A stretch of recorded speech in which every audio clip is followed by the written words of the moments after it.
baik dalam dan luar negeri. Kali ini kami dari Markas Komando Poros Buruh Pusat ini sedang berkumpul para aktivis Serikat Pekerja, Serikat Buruh dan elemen lainnya yang tergabung dalam Poros Buruh menyikapi situasi politik di tanah air. Melihat situasi dan kondisi hari ini, kondisi politik kita semakin hari semakin memanas. Ini semua akibat gara-gara Pak Jokowi yang terlalu cawe-cawe masalah Pilpres 2024 serta ketidakprofesionalan daripada KPU sebagai penyelenggara pemilu dan mandulnya Bawaslu. Seperti kita ketahui, setiap hari kita melihat bagaimana masifnya kecurangan-kecurangan pemilu, suara rakyat dikebiri, orang udah capek-capek datang ke TPS, bahkan ada yang sampai pulang kampung ke kampungnya, kampung hanya untuk hadir di TPU dan memilih apa yang dia ingin pilih. Namun yang terjadi adalah suara rakyat banyak disia-siakan.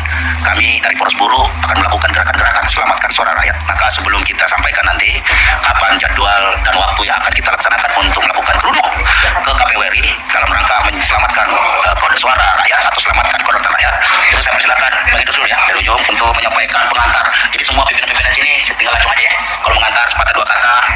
Kalau kita memperhatikan perkembangan perpolitikan di Indonesia, fokusnya di momen-momen pemilihan umum atau pemilu, lebih spesifik di bagian pilpresnya, narasi-narasi curang itu memang seringkali terjadi.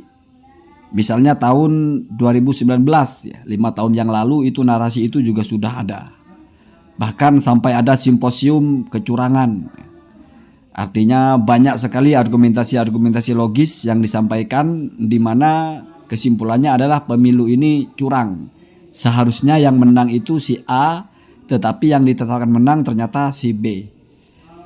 Tetapi di tengah itu masyarakat kita sepertinya belum pernah ada penolakan kepada hasil pemilu. Ini pasca reformasi ya. Yang mana penolakan itu sampai kepada skala people power atau gerakan besar-besaran. Yang ada hanyalah perdebatan-perdebatan atau mungkin persengketaan di pengadilan atau di Mahkamah Konstitusi.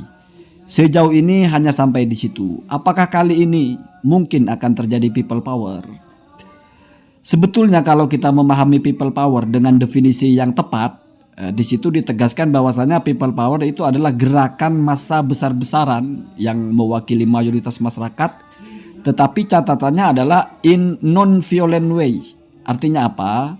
Tidak dengan cara kekerasan. Jadi sebatas demonstrasi menyampaikan penolakan tanpa harus ada kekerasan, pengerusakan, apalagi sampai ada korban jiwa. Namun kalau kita menelisik sejarah, di Indonesia people power yang melegenda adalah yang terjadi pada tahun 1998 ketika menggulingkan Soeharto, di mana setelah itu terciptalah yang disebut dengan era reformasi.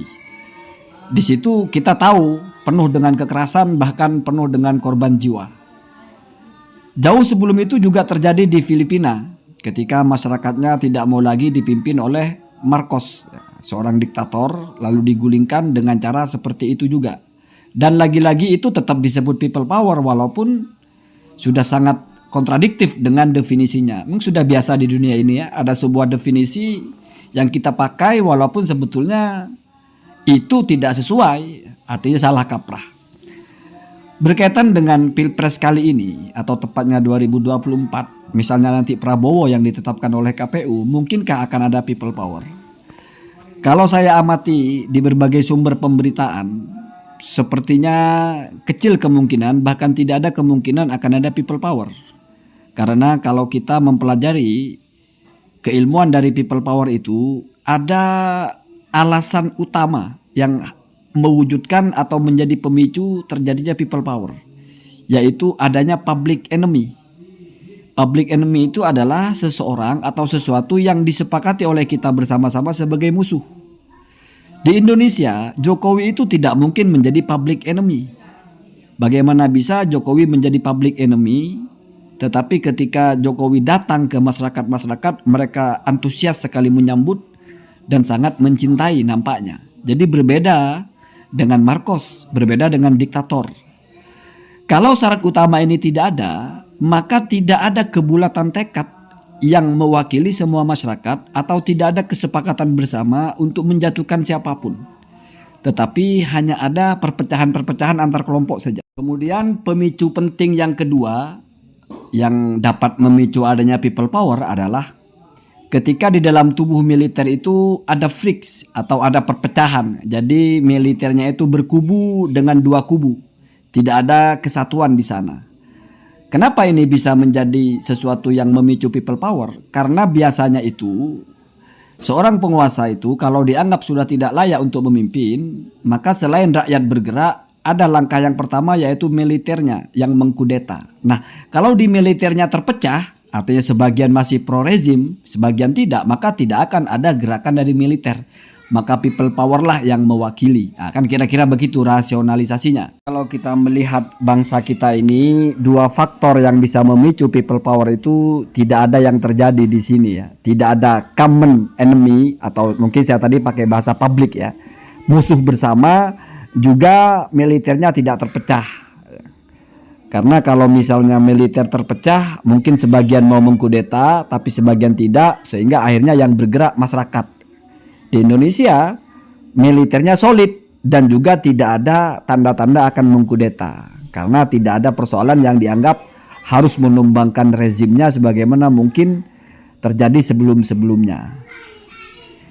Kemudian kalau kita melihat, mengkaji lebih dalam, lalu bagaimana nanti yang akan terjadi? Misalnya pada akhirnya divonis Pak Prabowo itu memang menang, secara de facto menang, de jure juga menang misalnya. Artinya sudah diketok palu, pemilu itu sudah memutuskan, KPU sudah memutuskan bahwa Prabowo menang. Ya mungkin akan ada yang demo, mungkin akan ada yang menggugat, ya sesuai dengan mekanismenya, sesuai dengan aturan hukumnya. Dan itu biasa saja ya.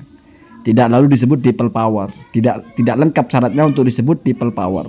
Walaupun memang sejarah people power setidaknya mengacu kepada dua kasus itu. Yang pertama Mei 98 di Indonesia, atau pada tahun 86 di Filipina, memang terjadinya itu pasca pemilihan umum atau pasca pelantikan atau pasca penetapan pemimpin terpilih, baik di Filipina Marcos atau di Indonesia Soeharto. Tetapi pasca reformasi di Indonesia tidak pernah ada people power untuk menggagalkan hasil pemilu ya. Dan sekarang juga tidak mungkin juga ada, insya Allah ya.